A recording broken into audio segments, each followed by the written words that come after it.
I never considered myself a scumbag. In fact, if you asked our neighbors in that Atlanta suburb, they'd tell you that Sarah and I were a walking advertisement for the American dream. A manicured lawn, two kids who play soccer on Saturdays, and that damn white picket fence I repainted myself every summer. We were that couple people look at with a touch of envy. 10 years married and still holding hands on walks. But here's the thing nobody talks about. At some point, your house turns into a very comfortable, expensive, and damn quiet prison. I love Sarah, really. She's an amazing woman, and that was half my problem. If she were a bitch, if we screamed at each other and smashed plates, it would have been easier to justify myself. But our relationship gradually turned into a perfectly streamlined business project. We became co-managers of the household. Our breakfast conversations boiled down to whose turn it was to pick up the kids from practice, how much we spent fixing the air conditioner, and whether we remembered to renew the car insurance. You see, I stopped feeling like Mark. I became Dad, the provider, the guy who fixes shelves. I'd look at Sarah in the evening, sitting in her favorite stretched-out pajamas with a messy bun, scrolling through a phone, and I'd see my best friend, a reliable partner, the mother of my children, but I no longer saw the woman who took my breath away. And the worst part was, I knew she saw the same in me, just another familiar piece of furniture, like our old leather couch, comfortable, reliable, but utterly boring. Our bedroom was ruled by this polite, murderous silence. If we did have sex, it felt like checking off a to-do list. Tuesday, 10 p.m., lights off, everything by rote, no extra words, followed by good night, honey. I started catching myself missing the simple animal feeling of being alive, that I could still make someone's eyes spark, not just give an approving nod for paying the bills on time.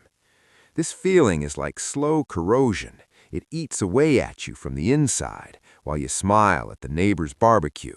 You stand there with a craft beer, discussing mortgage rates, and inside some other person is screaming, wanting to throw it all away and just feel something real, something dangerous. And with all that baggage, I went on that business trip to Chicago. I just wanted to escape that suffocating correctness for a couple of days. I couldn't have imagined that 15 minutes in a stuck hotel elevator would be the beginning of the end of the life I had worked so hard to build. It all started with the smell of rain and one accidental glance, and to be honest, in that moment, I didn't give a damn about the consequences. I just wanted to feel like there was blood flowing in my veins again, not cold morning coffee. Chicago greeted me with a gray sky and endless, clinging rain. This city has a way of making you feel like a tiny ant among concrete giants. I checked into the hotel, a huge behemoth downtown, the kind where the lobby smells of expensive wood and ambition, and the rooms smell of sterile emptiness. I stepped into the elevator, dreaming of only one thing, getting out of this tight suit jacket, ordering a damn steak to the room, and zoning out to some stupid TV series to drown out the noise in my head. The doors were already starting to close when a slender hand with a perfect manicure slid through the gap. I hit the open button, and she literally flew into the cabin. She was like a natural disaster, soaked through with hair dripping onto the carpet, wearing this dark green silk dress that from the rain had turned almost black, and, God, it clung to her like a second skin. She was breathing heavily, laughing, and trying simultaneously to hold on to her purse and push back a stray strand of hair. She apologized, said something about a crazy taxi and Chicago deciding to drown her today. I just stood and stared. She didn't smell like home, like baby powder or cleaning products. She smelled of something sharp, floral, and that fresh ozone scent. In the cramped elevator space, this fragrance simply filled everything. I squeezed out some canned joke about her needing to bring a boat, and she laughed again, a lively, chesty laugh that resonated somewhere in my solar plexus. And then the elevator jerked, sharply, so that we both barely kept our balance. The light flickered and went out, only the dim emergency lamp remained, giving off a faint reddish glow. The silence became so thick I could hear her breathing. We were stuck. She swore, not angrily, but with a kind of childlike frustration, and leaned back against the mirrored wall. I pressed the call button, and the dispatcher answered, saying there had been a power surge due to the storm, and we needed to wait about 15 minutes. 15 minutes, that's all. In that reddish half-darkness, everything changed. My whole proper life in Atlanta, Sarah, the electric bills, all of it was on another continent. Here, there was only us. I saw water droplets tracing down her neck, disappearing into the neckline of her dress. She looked at me, and there was no fear in her eyes. There was a strange, hungry curiosity. She said she hated confined spaces and took a step closer, really close. I could feel the heat coming off her body, despite her being drenched. She started talking some nonsense about her work, how she hated these conferences, and I was barely listening to the words. I was watching how the silk hugged her hips, how she bit her lip when searching for words. It was like an electric charge that had been building up in me for years. At some point, she just stopped mid-sentence. We were standing so close I could see a tiny mole above her collarbone. She touched my hand, just with her fingertips, as if by accident, and said I had a very calm voice. And in that moment, something clicked in my head. All that accumulated hunger for attention, for passion, for the feeling of being a man and not just a function, burst out. I don't remember who leaned in first, but when our lips met, it was like an explosion. She responded so greedily, as if she were drowning in that same routine, and her hands, cold from the rain, slid under my suit jacket, pressing against my back. In that stuck elevator between the 10th and 11th floors, I felt truly alive for the first time in years. It was wrong, it was insane, but in those minutes, it felt like I would burn the whole world just so it wouldn't stop.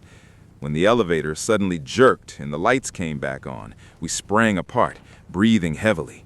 The doors opened on my floor. She looked at me, adjusting her dress, and in that look was a challenge. She didn't say goodbye. She just asked what my room number was, and I, without thinking for a second, told her. I walked down the hallway to my door, and my heart was pounding so hard it felt like the whole hotel could hear it. I knew I was crossing a line, but honestly, in that second, I didn't care. I wanted that fire more than my peaceful, safe tomorrow. I walked into the room and didn't turn on the main light. I left only the dim bedside lamp on. My hands were shaking as I poured myself a whiskey from the minibar, not to get drunk, but to somehow calm the mad rhythm in my chest. I looked at my reflection in the panoramic window, where Chicago was choking on the rain, and barely recognized myself. Where was that cautious Mark who always wears his seatbelt and double checks if the front door is locked? There was a short, confident knock. When I opened it, she was standing in the doorway, leaning against the frame. She had taken off her shoes and was holding them in her hand. Her silk dress was no longer as wet, but it still betrayed every curve of her body. She didn't wait for an invitation. She took a step inside, and the scent of her perfume, now I understood it was sandalwood and something bitter citrus, filled the room, pushing out the sterile hotel smell. "You had this look in the elevator," she whispered, coming close, "as if you were about to either suffocate or explode." I didn't answer. I just pulled her to me. Everything that had built up over the years, all that gray routine, polite breakfasts, predictable scheduled sex, burst out. This wasn't tenderness, it was hunger. In that moment, I wasn't thinking about the consequences. I wasn't thinking about betrayal. Only one thought pulsed in my head. I exist. I am a man. I am desired. Every movement, every exhale in the dark of room 1204 felt like a return to life. It was the most intense, most piquant experience of my life, precisely because it was steeped in the spirit of taboo and danger. But when it was over, silence fell. The most terrifying silence I had ever heard. She lay beside me, her breathing gradually evening out. She was beautiful, even with tangled hair and smudged mascara, but I suddenly felt an icy cold beginning to spread through the room. I looked at the nightstand where my wallet lay, and next to it, my wedding ring, which I always took off at the gym or before bed so it wouldn't get in the way. It glinted in the dim lamplight like a small, merciless witness's eye. "Should you go?" she asked quietly, noticing my gaze. There was no resentment in her voice, only a slight irony. She understood the rules of this game better than I did. I got up, threw on the robe, and walked to the window. The rain was beginning to subside. I felt as if I had just committed the perfect crime, but instead of triumph, there was a lump in my throat. I still loved Sarah, and this realization hit me in the gut right now when the traces of another woman hadn't even cooled on my skin. 15 minutes in the elevator ended with an hour in the room that forever split my life into before and after. The plane landed in Atlanta right on schedule, but it felt like I had landed on another planet. In the airport restroom, I stood for a long time in front of the mirror, looking at my face. The same shirt collar, the same light stubble, but in my eyes, something foreign. I took the wedding ring from my pocket. It was cold. When I slipped it back onto my finger, it felt like I was clicking handcuffs around my wrist. The whole way home I rehearsed my greeting. I wanted to walk in and be the usual Mark, the one who grumbles about traffic and asks what's for dinner. When I opened the front door, I was met with the smell of a cozy home, cinnamon, clean laundry, and a faint scent of Sarah's perfume. She came out into the hallway, radiant, wearing that same homey sweater I'd always considered boring. "You're home," she hugged me, burying her nose in my shoulder. "How is Chicago? You look pale. Did they work you to death with their reports over there?" I stood motionless, afraid she would smell the sandalwood and that hotel soap on my clothes. Every affectionate word from her hooked into me like a fishhook. I loved her. In that moment, in that hallway, I realized it with such sharpness that it became hard to breathe. But between us now stood room 1204. The evening turned into torture. Sarah made my favorite dinner, told me how the kids had a funny fight over the game console and how she had planned our weekend, and I sat across from her, nodding, smiling, and feeling poison slowly spreading inside me. "Mark, are you even here?" She gently touched my hand across the table. I flinched. Her hand was warm, real, the hand of a woman who had believed in me every single second of the 10 years we'd spent together. "Yes, just a tough week," I lied. Another lie for the collection. I couldn't sleep that night. I lay in our shared bed, listening to her steady breathing, and understood I couldn't live with this. This secret was like a festering wound. If not opened, it would poison the whole body. I imagined living another 10 years, looking into her eyes while hiding my phone. That wouldn't be a life. It would be slow suicide. "Sarah," I whispered into the darkness. She stirred, murmuring sleepily, "What is it, honey? Can't sleep again?" I sat up in bed, feeling my heart thumping somewhere in my throat. "I need to tell you something about Chicago." She woke up instantly. The silence in the room became so heavy it seemed the walls were closing in. I told her everything, about the elevator, those 15 minutes, about how I felt like a ghost in my own house, and about what happened in the room. I wasn't looking for excuses. I just dumped that dirty truth onto our clean sheets. I expected shouting. I expected her to throw things at me or kick me out. But Sarah just stayed silent. In the faint light of the street lamp, I saw her staring at one spot, and that was scarier than any scandal. I watched as the light she'd looked at me with all those years slowly faded in her eyes, like a candle burning out. "So mundane," she said quietly. Her voice was cracked, lifeless. Were you bored, Mark? I love you, I swear. Don't. She raised a hand, cutting me off. Love isn't what you did in that hotel. Love is when you're bored, when it's hard, but you stay. She got up, took her pillow, and simply walked out of the room. No hysterics, no loud words. The quiet click of the guest bedroom door sounded to me like a final gunshot. I was left alone in our huge bed, realizing that in those 15 minutes in the elevator, I had bought myself a short flash of passion at the price of my entire life. The next 6 months passed by as if in slow motion. You know when a vase shatters, you can collect all the pieces and glue them together with the best glue. It will hold water again, you can put flowers in it, but every time you look at it, every time the light falls a certain way, you will see those thin, branching scars. The first few weeks we lived like ghosts. Sarah didn't scream, and that was the most unbearable part. She just looked right through me. We started going to a couples therapist, 45 minutes of shame and pain in a small office with a ficus plant in the corner.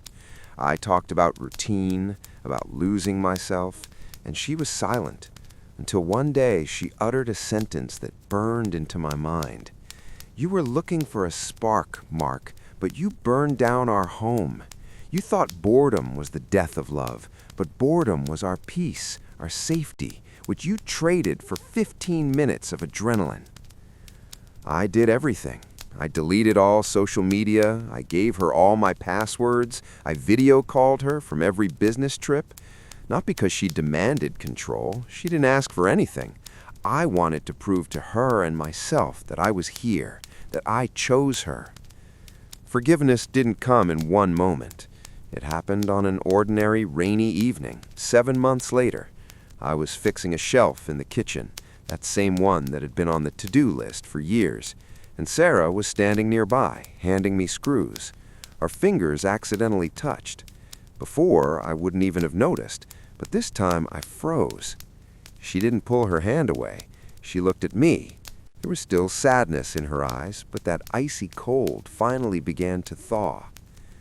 Are we going to make it? I asked quietly. She sighed, leaning her forehead against my shoulder. We're different people now, Mark. That perfect couple is gone. But maybe this new us will be more honest. We stayed together. Our life no longer feels like a gilded cage to me. Now I know the price of that silence and that peace. Sometimes when I get into an elevator, my palms sweat and my breath catches from the phantom scent of sandalwood. But I just press the button for my floor and go home, because no flash of passion is worth seeing the light go out again in the person who knows everything about you and still chose to stay.